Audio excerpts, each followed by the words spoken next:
Hola, hola a todos, aquí estamos con ustedes y como que lo prometido es deuda, vamos hoy a trabajar con los pulmones.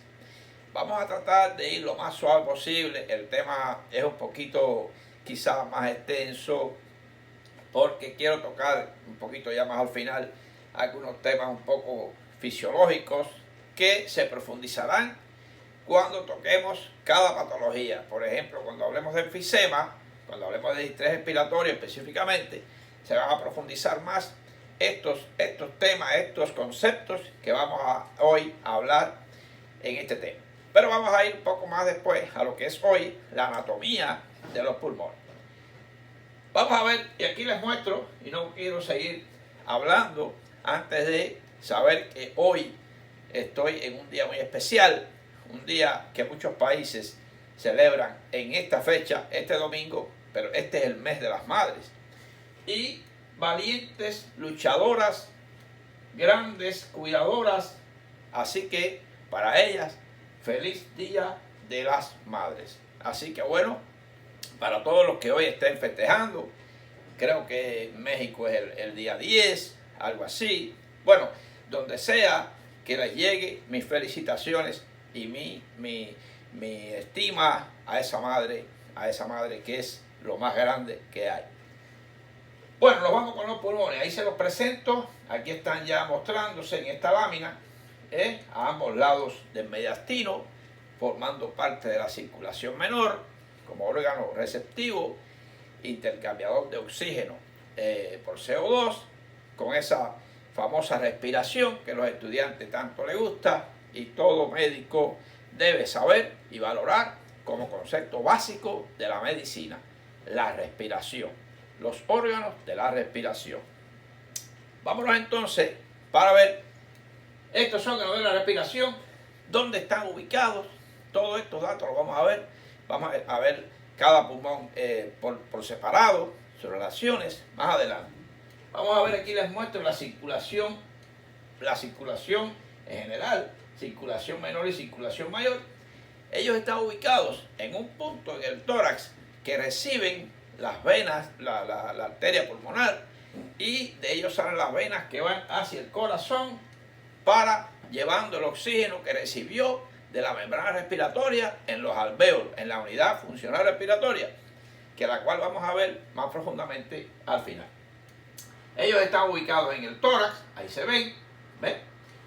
Están ubicados en el tórax a ambos lados del mediastino y ocupando prácticamente, como les mostraré, así como 75% más de ese espacio. De ese espacio que es una cavidad virtual, como les decía. Si ellos no están expandidos, hay una cavidad grande pleural. Si están expandidos, prácticamente esa cavidad desaparece y se convierte en cavidad virtual.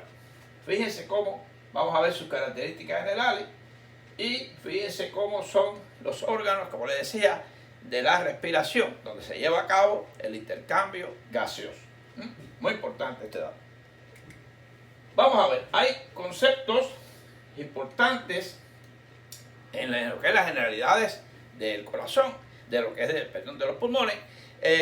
Fíjense que ellos tienen un peso que no está acorde con su volumen a la vista. Si vamos a ver, pesa unos 600 gramos, el izquierdo unos 500 gramos aproximadamente, teniendo unos 26 centímetros aproximados de alto, con unos 15 centímetros de ancho, de profundidad prácticamente. Antero-posterior aproximadamente, con un volumen total, una capacidad de manejo de aire de unos 6 litros, como se describe en la curva de capacidades y volumen. Son dos que se encuentran a ambos lados del mediastino, como les decía, a ambos lados, y fíjense que ocupan, como les digo, prácticamente un 70% de todo lo que es el área de la caja de la cavidad torácica, recubierto cada uno por serosa, la serosa llamada pleura visceral. Recordemos el tema anterior de las pleuras, donde había una pleura visceral y una pleura parietal. Esta pleura visceral, les digo, va a llamarse de acuerdo a la cara que cubre: pleura visceral costal, pleura visceral mediastínica, pleura visceral del ilio, pleura visceral de la cúpula o pleura visceral diafragmática, la parte más inferior. Fíjense que su función principal, como les digo, el intercambio gaseoso, intercambia CO2, ¿no? Aquí se los pongo, CO2 por oxígeno. Esta laminita la veremos más adelante también. Fíjense que el aire que entra cargado unido al nitrógeno. Y acá este aire un poco seco, que viene un poco, humedecido de las vías aéreas superiores. Y acá se convierte en el concepto de FiO2, o sea, el oxígeno que va en esa cantidad de aire inspirado. Y acá se hace intercambio gaseoso. Aquí con la arteria pulmonar y aquí las venas pulmonares.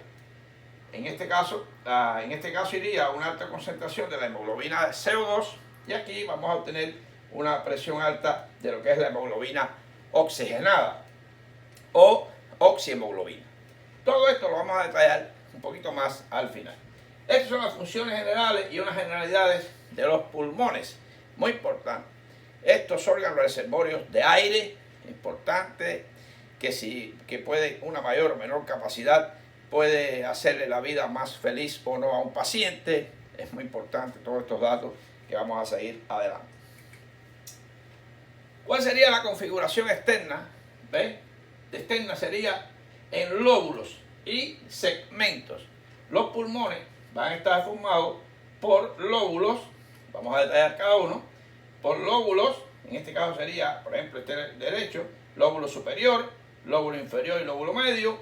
En el caso del izquierdo sería un lóbulo superior y un lóbulo inferior. No tiene lóbulo medio. Vamos a ver después. Va a tener caras y fisuras, también llamadas cisuras. Pulmón derecho tiene 3 lóbulos y 9 segmentos. Lo vamos a detallar después en la segmentación pulmonar.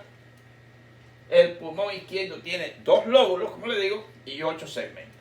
Todo esto lo vamos a detallar más adelante. Esta imagen interesante, en perspectiva, muestra sus caras fundamentales, como sería lo que es la cara costal, la cara mediastínica y la cara diafragmática de ambos pulmones.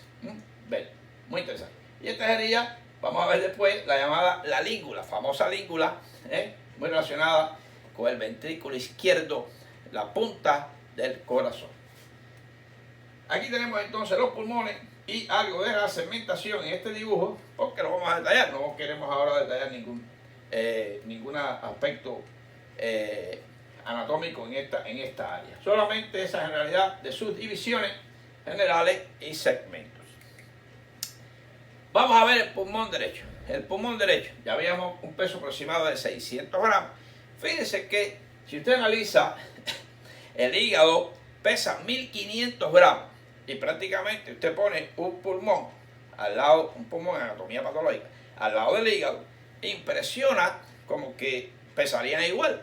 Pues no, miren, él pesa 600 gramos y el hígado, por ser un órgano macizo, una víscera maciza de la cavidad abdominal, tiene un peso de 1500 gramos. Por eso es que prácticamente el peso varía. ¿Ven? El bazo, que tiene unos 200 gramos y es más pequeño y casi se aproxima a la mitad de lo que pesa un pulmón, imagínense, por ser macizo.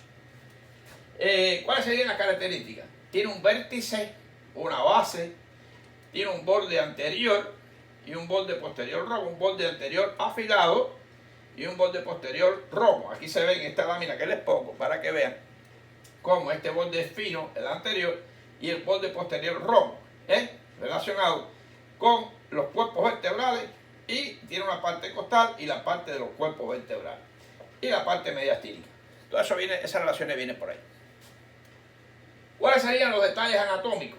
Vamos a ver que tiene las impresiones, tiene las fisuras, como decimos, una fisura oblicua, una fisura horizontal y una oblicua, que divide, la horizontal divide el lóbulo superior del medio y la oblicua divide al superior y al medio del inferior. Muy interesante eso, un poquito trabalengua, pero hay que ver. Esta fisura o cisura se profundiza casi hasta el ilio, dando lugar a 3 lóbulos fundamentales. Esta es la cara costal, como les decía, esta es la cara mediastínica. ¿Qué tenemos en la cara mediastínica de este pulmón?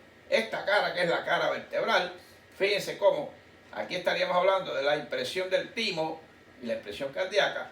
Aquí estaríamos hablando de la vena brachiocefálica. Aquí la cava superior, la llegada del ácido, aquí. Tenemos la tráquea y el esófago, la impresión de la tráquea y el esófago. Y aquí tenemos entonces, quitar el surco de la vena ácido y aquí un poquito de lo que es el esófago, aquí, el esófago. Aquí tenemos el ligamento pulmonar y el ilio. Aquí está un poquito reflejada la impresión cardíaca. Claro, mucho menos porque el corazón se inclina más hacia el lado. Esta impresión la vamos a ver más desarrollada en el pulmón izquierdo. Aquí tenemos el ligamento. En el ilio tenemos las vías aéreas, prácticamente la división del bronquio principal. Aquí tenemos las venas pulmonares, vena pulmonar superior derecha, vena inferior pulmonar izquierda. Se pinta en rojo porque estas venas ya van cargadas de oxígeno. Y aquí tenemos la arteria pulmonar que está entre las vías aéreas y las venas. En el ilio derecho es esa forma que se presenta la arteria pulmonar. Muy bien, estas son las fisuras. Vamos a ver reflejo del lóbulo superior, lóbulo medio y lóbulo inferior. Ahí tenemos la anatomía un poco más general de lo que es el borde inferior, borde anterior y borde posterior. Y la región apical, como dije. Y ya hablamos del ilio pulmonar, muy relacionado directamente con el mediastino. Ese es el pulmón derecho. En el pulmón izquierdo pesa unos 500 gramos, ya lo que hablamos en el otro, no lo vamos a repetir, cubierto por la pleura, todas las características, el vértice, la base, cara costal, cara mediastínica, cara vertebral y la cara diafragmática. Fíjense, lógicamente el pulmón derecho tiene un volumen un poquito mayor, como decimos, así, un peso, que el derecho. Y aquí tenemos entonces, fíjense, tenemos ya teníamos, recuerdan, del ácido, aquí tenemos la impresión aórtica. Aquí estaríamos hablando de la impresión de la vena subclavia izquierda. Aquí tenemos la subclavia arteria y aquí tenemos lo que es la vena, un poquito el esófago, menos que en el lado, la tráquea un poquito menos que en el lado derecho y un poquito el esófago. Son las impresiones que están en la parte más apical, en la cara mediastínica. Y fíjense cómo aquí está bien profundizada la impresión cardíaca. ¿Por qué? Porque el corazón tiene un sentido, una dirección más hacia el lado izquierdo. Y aquí está la impresión del timo. El timo que va desapareciendo con el tiempo. El timo. Fíjense. En el caso del ilio, aquí, tenemos aquí que fíjense cómo este ilio se comunica con la fisura, la única fisura o cisura que tiene el pulmón izquierdo, que es una sola que divide al lóbulo superior del lóbulo inferior. Tenemos aquí entonces también, fíjense cómo la arteria, lo que es la arteria pulmonar, está por encima de las vías aéreas y por encima de la vena pulmonar superior izquierda. Y esta es la vena inferior izquierda con unos nódulos, etcétera, y entradas linfáticas a la zona. Y aquí tenemos entonces el ligamento pulmonar. Ven, aquí tenemos, este pulmón se caracteriza por tener una escotadura cardíaca, y la língula, que la veremos como segmento lingular inferior en la segmentación pulmonar. Ya tenemos entonces algunos detalles anatómicos importantes. Repetimos la cara diafragmática, la cara costal y la cara mediastínica, que se divide en external, en vertebral y mediastínica en sí. Y las fisuras y el ilio pulmonar. Ya tenemos aquí adelantado esta anatomía del pulmón izquierdo. ¿Cuáles son las relaciones anatómicas de los pulmones? Bueno, diríamos entonces que todas las estructuras que se encuentran en el mediastino, ya sea mediastino superior, o mediastino inferior se relaciona con la cara mediastínica del pulmón. El pulmón se relaciona con toda la pleura parietal en sus diferentes extensiones, como es la pleura parietal, costal, la pleura parietal mediastínica y la pleura parietal diafragmática. Toda esa relación. Se relaciona con el nervio frénico, con todo el nervio vago en el lado derecho, según las impresiones. No voy a repetir muchas relaciones porque según las impresiones que hay en la cara mediastínica, ya les ayuda a saber con qué se relaciona. Se relaciona con la tráquea, se relaciona con el tronco brachiocefálico, se relaciona con la vena cava superior, con la vena brachiocefálica derecha, en el caso del derecho, en el caso del izquierdo, con la vena brachiocefálica izquierda, y así sucesivamente la subclavia izquierda. ¿Ven? Prácticamente va a tener relaciones de acuerdo. Ahora bien, tiene una relación importantísima con lo que es el pericardio, el área cardíaca. Sobre todo el pulmón derecho se va a relacionar con la aurícula derecha y parte del ventrículo derecho. Y el pulmón izquierdo se va a relacionar con el ventrículo izquierdo y la aurícula izquierda. Y todos los elementos de un lado o del otro, porque recuerden, si es el vago derecho, el vago derecho, si es el vago izquierdo, etc. Y el esófago prácticamente la parte posterior en toda su extensión. Y en la parte inferior vamos a ver que el pulmón derecho tendría debajo al hígado, ¿ves? Prácticamente como órgano del abdomen, y el diafragma, la cúpula diafragmática derecha, y debajo está el hígado. En el caso de la cúpula diafragmática izquierda, debajo va a estar el bazo y la cúpula del estómago, el fondo gástrico. Y ya el esófago entrando en lo que es la parte abdominal. Fíjense cómo esto sería interesante, todas estas relaciones que se van a profundizar un poco más y la van a entender más cuando lleguemos a mediastino. Porque cuando lleguemos a mediastino tenemos que volver a revisar todas estas estructuras que se relacionan con los pulmones. Muy importante, muy interesante. Mediastino que va a tener un mediastino superior y un mediastino inferior, dividido en mediastino anterior, medio y posterior. Todo esto es interesante al hablar, porque detalle por detalle lo profundizaremos más en mediastino, como les digo. Miren aquí, por ejemplo, ya aquí están las venas, lo que son las arterias pulmonares, las venas pulmonares, y así. La descendente de la aorta, más con el pulmón izquierdo, etcétera.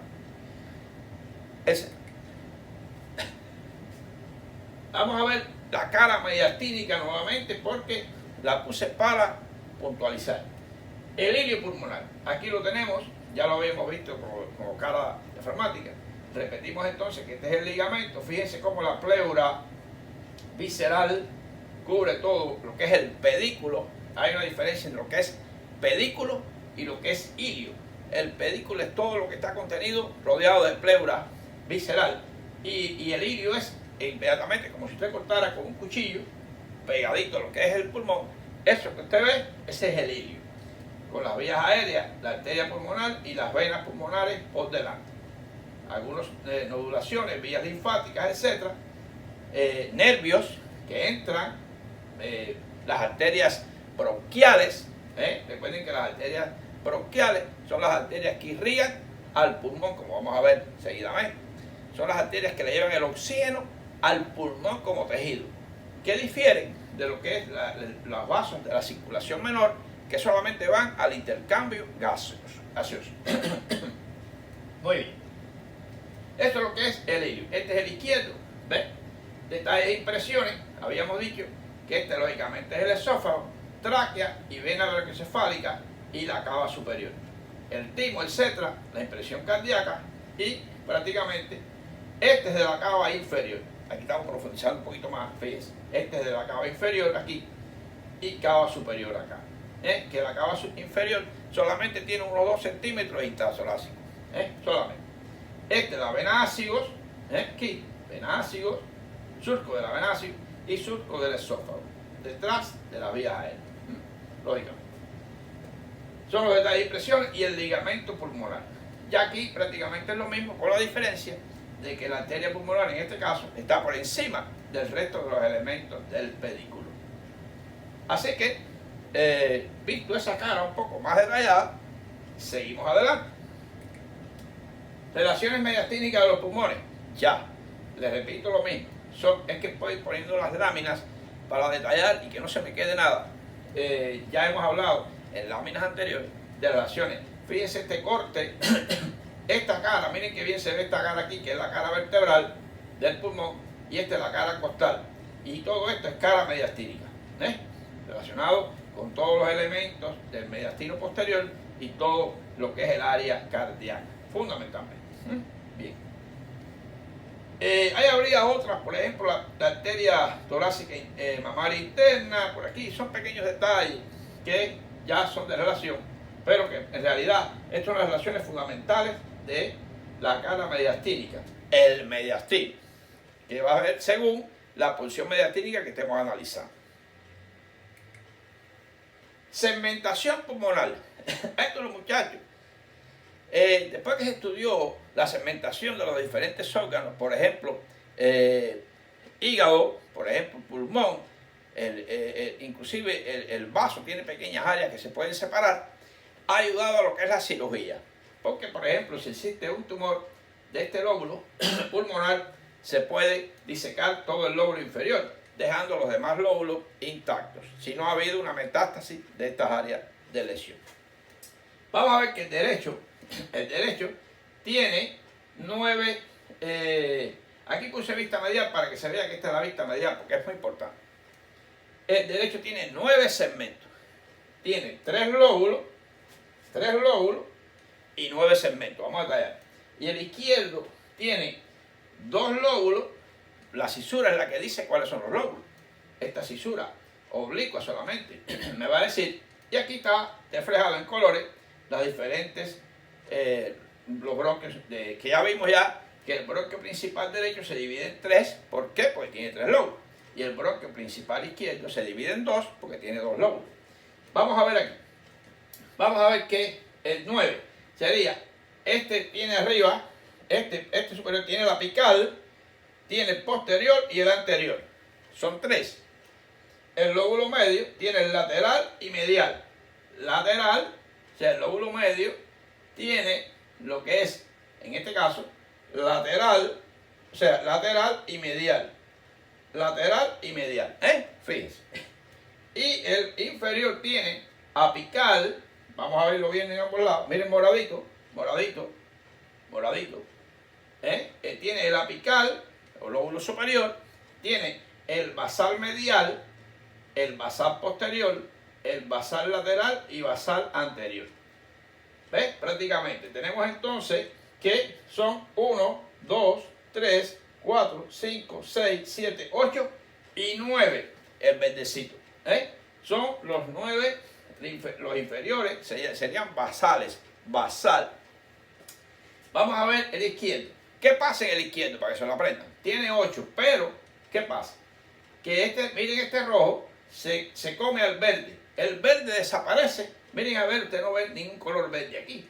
¿Por qué? Porque este que es prácticamente posterior, se une, se fusiona en el lado izquierdo al apical. Entonces sería ápico posterior. Tiene solamente ápico posterior. Ahí perdimos uno. Vamos a ver entonces. El inferior se mantiene igual con una pequeña variación. Tiene el superior, tiene el basal posterior, basal lateral. ¿Y qué pasa? Que el anteromedial, miren, aquí este verde se fusionó con el amarillo y por tanto va a formar lo que se llama el anteromedial.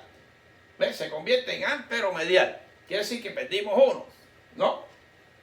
Prácticamente deberíamos terminar con 7. No, pero ganamos que un lingular, que sería lingular superior y lingular inferior. Ganamos el lingular inferior, por tanto es 8 sus segmentos que tiene el izquierdo.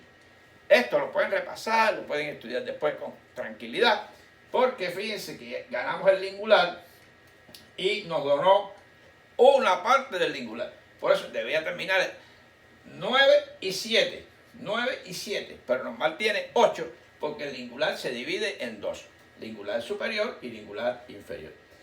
Y el lingular tiene una característica que está muy relacionado tiene la escotadura cardíaca con la punta del corazón, el ventrículo izquierdo. Muy importante eso ahí. Muy bien, estos serían los segmentos pulmonares, y aquí se ven, si usted analiza esta gráfica, puede ver que el izquierdo hay el ápico posterior, lógicamente el anterior, los lingulares y los basales, con el, lógicamente, anteromedial fusionado. Esa sería la segmentación pulmonar. Muy importante. ¿Cuáles son ya vimos un poco anatomía, que lógicamente en cada patología que demos vamos a puntualizar un poquito de anatomía? ¿Ves? Vamos a ver, fíjense, tenemos las células básicas del pulmón, son neumocitos tipo 1, que son prácticamente el 97%, son delgadas, que son prácticamente los tipo 1, que son como forman la membrana, van a formar casi la membrana del alvéolo basal, la membrana, que es una membrana alveolar, muy importante a la hora de valorar su grosor en las patologías, porque esa membrana es la que tiene que atravesar, difundir el oxígeno y el CO2. Patologías de esa membrana, alteración de esa membrana, me va a dar disfunción respiratoria. Tenemos los tipo 2, los neumocitos tipo 2, de secreción de surfactantes. Prácticamente ya a partir de las 27 semanas se empieza a producir una mayor cantidad de surfactantes, y ya por las 34 semanas del feto debe estar preparado prácticamente para nacer, cuando ya el surfactante ha sido suficiente, segregado por estos neumocitos, para que se mantenga el alvéolo distendido y pueda el niño comenzar a respirar. Muy importante. Proveniente del colapso que previene la atelectasia. La atelectasia es el colapso pulmonar.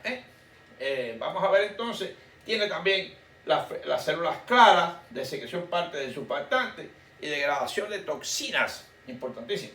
Y tiene, fíjense que el endotelio, todos los alvéolos, como veremos en la circulación pulmonar, están rodeados por una red capilar que produce una serie de sustancias importantísimas. Aparte de óxido nítrico, produce el ACE, Angiotensin Converting Enzyme, o el ECA, enzima convertidora de angiotensina, que ayuda a convertir la angiotensina 1 en angiotensina 2, como explicaremos más adelante. Muy importante toda esta fisiología de estas células, saber qué es el pulmón, que va más allá de un simple órgano respiratorio. Tiene células también, tiene fibras elásticas que, de no ser por la alfa-1-antitripsina que produce el hígado y llega, esas fibras elásticas se degradan por la elastasa y ayuda mucho a la formación de enfisemas pulmonares, como explicaremos cuando veamos el tema enfisema pulmonar. Endotelio vascular pulmonar. Estas son las principales células de lo que es el alvéolo, aquí la parte interna del pulmón. Otras funciones del pulmón, aquí aparte de los 1 y 2, pongo que el endotelio pulmonar es convertidor de la angiotensina 1 en 2, y también fíjense que, como les decía, el epitelio pulmonar, influenciado por la alfa-1-antitripsina del hígado, inhibe la elastasa que destruye la elastina que ayuda en lo que es la elastancia. Fíjense, está lo que se llama la complianza y la elastanza. Esa elastanza hace que el pulmón, cuando yo respire, regresa a su lugar. Prácticamente el surfactante mantiene los alvéolos distendidos, y la elastina, las fibras elásticas, ayudan a que el pulmón se vuelva a su lugar, pero no se colapse. Eso es importantísimo conocerlo en el pulmón. Y aquí les muestro cómo, por ejemplo, un dibujo que preparé, el hígado con el angiotensinógeno, con la renina que produce el aparato justaglomerular del riñón, en el sistema renina, angiotensina, aldosterona, muy interesante. Renina que actúa sobre la angiotensinógeno y va a producir la angiotensina 1, que circula hasta el pulmón y en lo que son el endotelio pulmonar, endotelio vascular pulmonar, ayudado por la ECA, el ACE o la ECA, que es la enzima convertidora de angiotensina, convierte en angiotensina 2, que, figúrense, tiene una actuación muy directa sobre la retención de aldosterona, tiene una función directa sobre el corazón, aumentando lo que es la contracción y la frecuencia del corazón. Fíjense cómo este pequeño cuadro les ayuda mucho a ubicarse en qué cosa es el pulmón. El pulmón es más allá que un simple órgano de la respiración. Tiene una serie de funciones violentas, muy interesantes. Y además, como les decía al principio del tema, que es como un almacén de las partículas que andan en el aire, como decía Olben. Si no fuera por los pulmones, las partículas, ¿quién las recogería del ambiente? Un desastre. Unidad funcional respiratoria. ¿Cuál es? Lógicamente el ácido. Si vamos a ver más adelante, como aquí vemos ya un alveolo, un solo alveolo, una sola, con un capilar, esa sería la unidad funcional. Se llama el ácido. La veríamos aquí. Fíjense que esto se llama zona respiratoria, ¿no? La zona respiratoria. Está la zona de conducción, altas y bajas, y está la zona respiratoria, como vimos en la primera parte del tema. Vamos a ver el ácido. Fíjense, estos serían los bronquiolos más pequeños, que ya se va acercando. Los bronquiolos más pequeños, y prácticamente este pedacito que está aquí, este área, sería el ácido, que es la unidad funcional respiratoria. Un microbronquiolo con lo que se llama los sacos alveolares. Ahí. Prácticamente, por eso lo pinto aquí, para que vean que es la parte más final ya del parénquima pulmonar, ya final, muy cerca de la pleura parietal. Fíjense, es como un árbol, que la parte de las hojas, lo más lejano, es los alveolos. El conductillo alveolar, ya finalmente, conductillo alveolar, que llega a los sacos alveolares, y los agujeros de Kohn. Estos agujeritos que usted ve ahí, interrelacionan a los alvéolos, interrelacionan a los sacos alveolares, el agujerito de Kohn, muy interesante. Para eso ayuda en que una presión de aire la va distribuyendo y así da una mayor absorción de lo que es la difusión del oxígeno hacia las venas pulmonares. Esto sería prácticamente lo que es la zona, lo que es el ácido, que es la unidad funcional respiratoria. ¿Quién irriga el pulmón? Miren, el pulmón tiene dos irrigaciones, como les digo. Pero antes déjenme aclarar algo muy interesante. Fíjense que esto es una imagen muy interesante. Que el pulmón, este es el vértice, esta es la base. Miren cómo, aquí les muestro lo siguiente. Eso amarillito que usted ve ahí, miren cómo va disminuyendo de tamaño. ¿Por qué? Porque esa es la aireación, la cantidad de aire que llega a esa parte. Quiere decir que la parte superior es más areada que perfundida. La base es más perfundida, ya sea por la arteria o vena, que la parte superior. Lo que quiere decir que hay bacterias, le pongo esta lapidita, hay bacterias que les gusta bañarse bastante y estarían más en la base, por los neumococos, estafilococos, etc. Y hay bacterias como las fotocromógenas, por ejemplo, como el bacilo de Koch, que son aeróbicos por excelencia. Entonces, lógicamente, les gusta más donde hay aire, no les gusta bañarse. Entonces están más en las cúpulas pulmonares. Eso es importante, ese dato. Es un poquito comentario, pero en realidad aparece en los libros. Y esta imagen es importante para saber que toda esta circulación, toda esta irrigación es más en estas partes, más en la base que en la cúpula. Y en el lóbulo medio es un poquito balanceado. ¿Quién irriga el pulmón? Las arterias bronquiales. Estas arterias bronquiales que vienen de la aorta, del arco de la aorta, van, las arterias bronquiales derechas y arterias bronquiales izquierdas, van a irrigar lo que es el tejido, llevando oxígeno. Y está la irrigación prácticamente también en las partes más inferiores pueden ayudar las intercostales a través del diafragma. Pero Aquí vemos que, fíjense cómo esta es la arteria pulmonar, que es en azul. ¿Por qué? Porque viene cargada de oxígeno.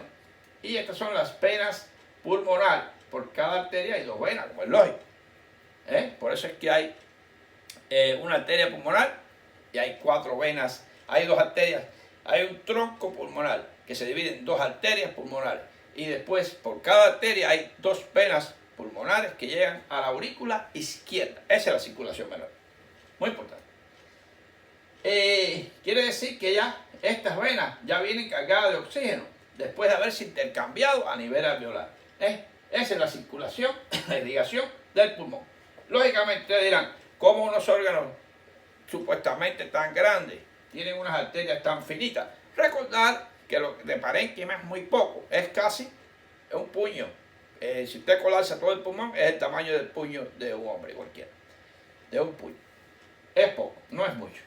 Lo distiende lógicamente y se expande porque es un órgano esponjoso, lleno de cavidades, microcavidades, que son los sacos alveolares. Inervación del pulmón. Fíjense que los ganglios cervicales y los torácicos superiores le van a llevar la inervación simpática para lo que es la broncoconstricción o no. Y lógicamente el vago le va a dar la inervación parasimpática. Muy importante. Esto sería el autonómico por un lado y el simpático por el otro. Esto es más fisiología que otra cosa. Cuando se veamos pueden también revisar el tema mío de los que son los vasoreceptores, el nervio glosofaringeo, el nervio, glosofaringeo para la parte de captar del CO2 y el oxígeno, y el vago para la inervación inclusive de los pulmones. Ese video está ya subido.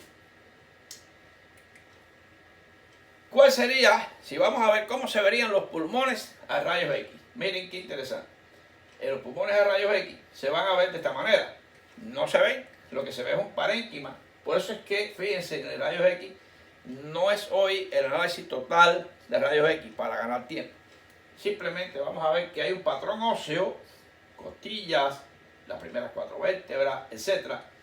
Y un patrón vascular, que sería todo lo que es el botón aórtico, la silueta cardíaca, patrón vascular propio del parénquima, y se vería el patrón aéreo o patrón alveolar, donde se va a ver todo.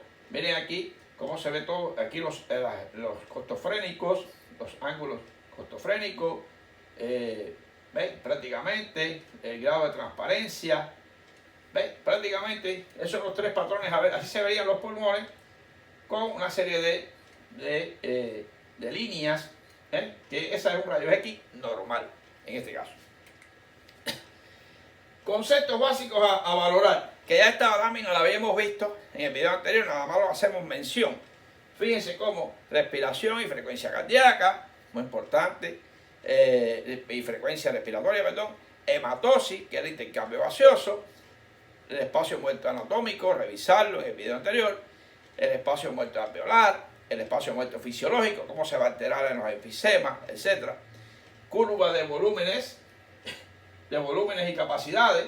Esta la vamos a ver un poquito más amplia hoy mismo, más adelante. La variante, lo que es la ecuación BQ, ventilación-perfusión, ventilación, lo que es lógico, el aire que entra, perfusión, eso es importantísimo, y la espirometría. Otros conceptos básicos importantes. Vamos a ver aquí, porque esta es nueva hoy. La complacencia pulmonar o distensibilidad. Es la capacidad que tiene el pulmón de distenderse, dejarse distender adecuadamente en todos sus alvéolos. ¿Ves? Basado en esa presión atmosférica y la presión negativa que se produce al expandirse. La elastancia es, lógicamente, es decir, las fibras elásticas que rodean a los alvéolos, la capacidad de regresar del pulmón. Este es lo que sería el compliance, y este sería la elastancia. La elastancia, regresar. Si las fibras elásticas se destruyen, como ocurre por la ausencia de alfa-1 antitripsina, ¿qué pasa? que hay áreas que se rompen y forman lo que se llama el enfisema. Y el pulmón se queda insuflado, no regresa. Muy interesante para saber por qué el paciente enfisematoso tiene un tórax en tonel, con aumento de con los diámetros torácicos aumentados. Muy importante. Muy importante. Tenemos la hipercapnia.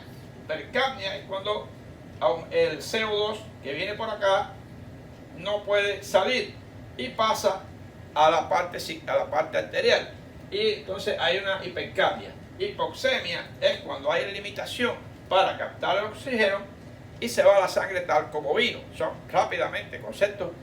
Esto cuando veamos distrés se lo profundizo. Acidosis respiratoria es cuando aumenta, cae el pH por debajo de 32 por causas respiratorias. Alcalosis respiratoria es cuando aumenta cuando el CO2 sale demasiado. Un paciente que está muy agitado bota mucho CO2 y puede provocar al final una alcalosis, pero de causa respiratoria. Se le pone a respirar en la emergencia en una bolsa de papel, en una bolsa plástica, y de una vez ese tratamiento para retener CO2 en el caso de la alcalosis. Insuficiencia respiratoria junto con el distrés lo veremos.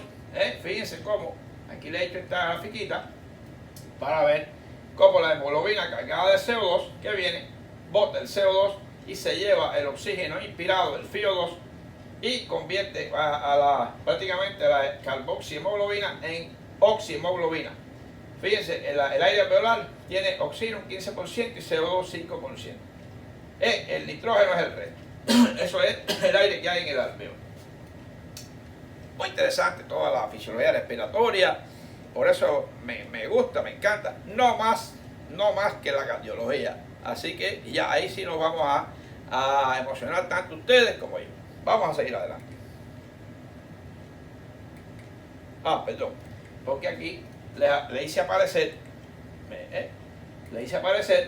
aquí es normal la membrana, y aquí se ve alteraciones de la membrana, como hay inflamación, etcétera, como el distrés respiratorio. Por ejemplo, otras causas de edema de la membrana que evitan el intercambio gaseoso adecuado. Y va a dar lugar a ¿qué? A hipoxemia, hipercapnia y trastornos de la ventilación. Aquí tenemos en grande, esto. Fíjense que la PaO2, la PA chiquita, PaO2 es la presión arterial de oxígeno. ¿Ves? Fíjense, la PA mayúscula es la presión arterial alveolar de oxígeno. Son conceptos básicos importantes. La hemoglobina O2, que sería hemoglobina O2, y la hemoglobina CO2, que es la que viene más. Aquí también hay hemoglobina CO2, pero en menor cantidad. Depende de dónde estemos analizando. Si ha habido una hematosis adecuada, aquí va a estar más aumentada la hemoglobina O2 y menos la hemoglobina CO2 o carboxihemoglobina. Y la gasometría es la que se encarga de estudiar todos estos parámetros, los gases arteriales, etcétera, gases venosos. Y eso es un valor importantísimo en el monitoreo de un paciente en cuidados intensivos. Con cualquier patología se monitorea lo que es la gasometría. Esto es importante, esto es una belleza. Esto es una belleza. Intercambio gaseoso. Lógicamente, vamos a ver que inspiración, expiración. Es lo normal que ocurre, por la frecuencia que hablamos. Prácticamente entre 14 y 16, 16 a 18, varía según el sexo, ya habíamos hablado.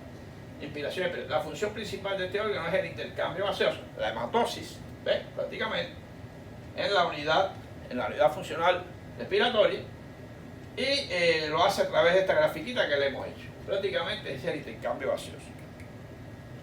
Aquí les muestro como una gráfica muy interesante el aire seco, que ya se ha secado, aunque se humedece un poco en las vías aéreas, y el aire humidificado, la tráquea lo humidifica un poco, pero aquí está PO2 150, aquí está un poquito más, lógicamente, más seco, aquí está un poquito, aquí está un poco más, fíjate, el PO2 aquí es 0, pero ya aquí hay un aire retenido, entonces la PaO2 es 100 y la PCO2 es 40, aquí era 0 en este aire, pero ya como que ha pasado el CO2 para botar, aquí hay una mayor concentración de PaCO2. aquí la presión venosa de oxígeno 40 y la presión venosa de CO2 46, un poquito más lógicamente la de CO2. ¿Y qué pasa? Después que se hace el intercambio, miren cómo la PaO2 es 100 y la PaCO2 así sería un poquito casi, como aparece en la gasometría. La presión parcial la arterial de oxígeno y la presión arterial de CO2. Una idea que les doy, este diagrama está un poquito, está bueno, está bonito, y ustedes ven que está azul aquí y rojo aquí. ¿Por qué? Como yo se lo pinté, porque así es la evaluación de acuerdo al color, a la concentración de los gases. En cuanto a la gráfica de volúmenes, etcétera, que cuando veamos la insuficiencia respiratoria, vamos a valorarla un poco más, tanto esta como la espirometría, sería, fíjense, 6.000 mililitros o 6 litros es la capacidad total. Hay un aire inspiratorio, un volumen de reserva y una inspiración forzada, que esta prácticamente de 0 a son, si le quitamos 3.000, son de 3 litros aproximadamente.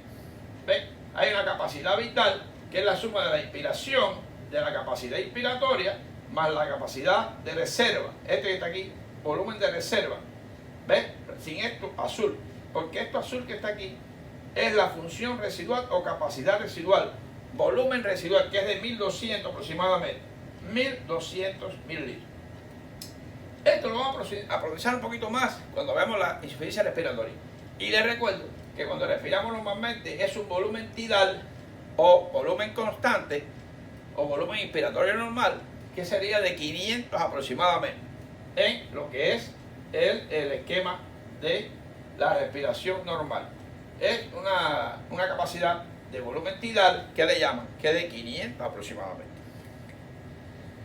La espirometría, la persona se pone a soplar y se hacen valores de lo que es la inspiración y la expiración, y vemos el esquema aquí. Fíjense que hay una parte que es inspiración y expiración. Esta es la curva de expiración y esta es la curva de inspiración.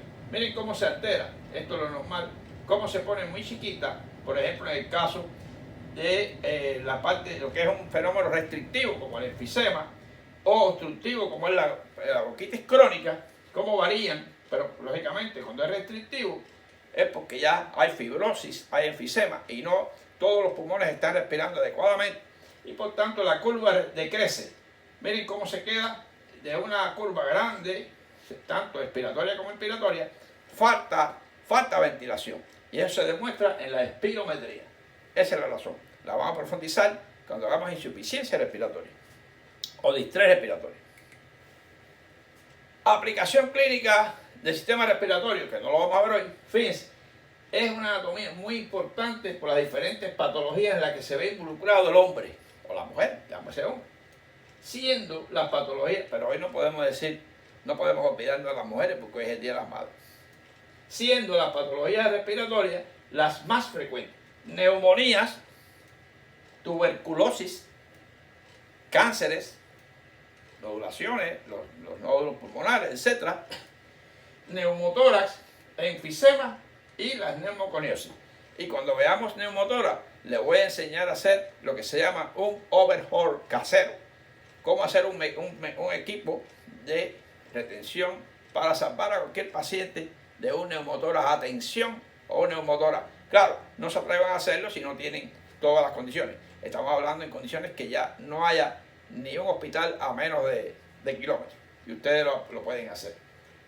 Ya se lo voy a enseñar cuando demos ese tema. Y aquí vemos, por ejemplo, un pulmón, miren, que va variando de acuerdo. Miren cómo se ve aquí, aquí normal, de acuerdo al tejido. Aquí se va oscureciendo, aquí se ven nodulaciones y como si fuera enfisema, por ejemplo. Y aquí ya prácticamente con nodulaciones y tumores. Y miren qué oscuro ya se ve. Porque recuerden que era radiotransparente. ¿Ven? Aquí se ve cómo miren aquí en la cúpula, puede ser esta área de tuberculosis, aquí. Aquí una neumonía de la base con reforzamiento biliar. Aquí se ve más o menos. Eso es lo que se ve el sistema respiratorio. Las patologías no son las únicas, pero las más frecuentes. Está la fístula traqueosofágica. A mí me encanta esto, por eso hay muchas. le voy a mencionar esto. Esta es la tráquea, como es lógico, estamos en vía respiratoria. ¿Ves? Esta la podía haber mencionado cuando dimos vía respiratoria alta o baja. No ahora, pero bueno, estamos en esto. Miren aquí, este es el esófago, que la yemita no se formó totalmente, el esófago completo, y no se unió, no se formó. Hay una atresia esofágica proximal y distal sin fístula, en este caso, un 0%, es muy raro. Está esta que es la yema esofágica, que sería la con fístula traqueosofágica proximal. ¿Ves? Miren, está cerrado aquí. Esta es el 1%. ¿Ven? Esta es gravísima, porque inmediatamente que el niño nace y se le da, si no se diagnosticó antes, y se le da, por ejemplo, leche, la leche va directo a las vías aéreas y es muy peligroso. Esta, que es el 80%, gracias a Dios, miren cómo tiene una atresia esofágica proximal, un niño que la leche toda la regurgita, no puede tragar, se hace el diagnóstico con una sondita, por eso es que al recién nacido se le pasa una sondita hasta comprobar que llega al estómago, muy importante. Y esta fístula es distal, prácticamente no hay, supuestamente, no hay mucho problema porque es raro, el estómago está vacío al principio, lógico, y hay una fístula, esto podría ir a las vías aéreas, pero no es tan frecuente, es el 80%. Y esta que sería atresia esofágica, distal y proximal con doble fístula, esa un 13%. Y esta un 7%, lo que sería, no hay atresia, pero puede haber una fístula con las vías aéreas. Esto se los muestro porque es importante. Recién nacido, a los que están estudiando pediatría, la parte de neonatología, esto se ve, lógicamente, en los primeros 30 días que el niño nace. No es que haya una paciente que tiene 40 años con una de estas patologías, es muy difícil. Ya tiene que haberse diagnosticado. Pulmón de fumado crónico, antracosis. Miren cómo se ve el pulmón lleno de partículas, fumador crónico. Ya sé que vive en países con mucha población también, lo que es la neumoconiosis, las enfermedades ambientales que afectan el aparato respiratorio. Son las neumoconiosis, enfermedades ambientales. Bueno, pues yo espero que este tema le haya gustado, este tema es muy interesante. Hay más tela por donde cortar, como digo yo. Fíjense que, muchas gracias, les sigo dando las gracias. Fíjense que hoy no les mencioné al principio lo de que se suscriban. Ya está de más. Que se suscriban porque así les llega porque sé que están suscribiendo. Se están haciendo, el canal les ayuda y sobre todo esto lo hace suscribirse y le den a la campanita para que le llegue el video cuando yo lo suba. Y no olviden que hay dos ya, se lo menciono, hay dos pestañas nuevas. Una es Super San, Super Gracia. Aquí estoy tranquilo porque doy las clases con mucha humildad y mucho cariño, así que ustedes valoren el agradecimiento. Y además unirse al canal, que también está en la pestaña, lo va a aproximar. Hay muchos estudiantes que son estudiantes y necesitan, pero el tiempo es oro y yo quiero que se sumen como miembros del canal para poder establecer ese contacto y no hay problema. Vayan a unirme y valoren el nivel que ustedes deseen. Valoren, vayan sin problema y sin ningún tipo de prejuicio ni nada. Y aquí les pongo la frase: no digas no puedo ni en broma. Recuerden que hay un subconsciente que esa vibra negativa la capta y en eso te convierte en un ente negativo. El inconsciente no tiene sentido del humor, no lo tomará en serio y se lo recordará cada vez que lo intentes. Facundo Cabral. Fíjense que no era neurólogo, Facundo Cabral, un escritor. Sin embargo, miren cómo supo con estas palabras recordar y con mucho sentido, muy bien analizado, que tú eres de acuerdo a tu pensamiento, tú eres de acuerdo a lo que piensas. Si piensas negativo, serás negativo, tendrás vibra negativa y no avanzarás. Por tanto, no digas no puedo ni en broma. Sí puedo y sí puedo. Así que seguimos adelante. Ya nos vamos más adelante con patologías pulmonares. Veré cómo las organizo, de las más frecuentes a las menos frecuentes. Pero hay varias patologías importantes de qué hablar y profundizaremos muchos de estos conceptos que hemos visto en el día de hoy.